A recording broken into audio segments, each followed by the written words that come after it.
విద్యార్థి రోహిత్ కుటుంబాన్ని ప్రభుత్వం ఆదుకోవాలని ఎస్ఎఫ్ఐ నాయకులు డిమాండ్ చేశారు. మనుబోలులో కళాశాల విద్యార్థులతో ర్యాలీ నిర్వహించారు. మనుబోలులో ఎస్ఎఫ్ఐ ఆధ్వర్యంలో బుధవారం ర్యాలీ జరిగింది. ఈ ర్యాలీలో జూనియర్ కళాశాల విద్యార్థులు పాల్గొన్నారు. ఈ సందర్భంగా ఎస్ఎఫ్ఐ డివిజన్ కార్యదర్శి బాబురావు మాట్లాడుతూ మృతి చెందిన విద్యార్థి రోహిత్ కుటుంబాన్ని ప్రభుత్వం ఆదుకోవాలని డిమాండ్ చేశారు. ఈ కార్యక్రమంలో నాయకులు శివ మొదలగు వారు పాల్గొన్నారు.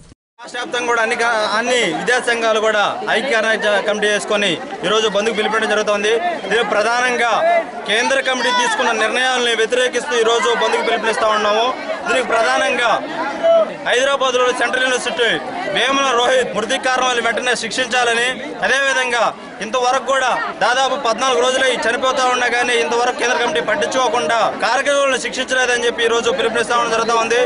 వెంటనే వేమల కుటుంబానికి ఆర్థిక సాయం అందించాలి, అదేవిధంగా వాళ్ళ తమ్ముడికి ప్రభుత్వంతో ఇవ్వాలి అని చెప్పి మేము డిమాండ్ చేస్తా ఉన్నాం.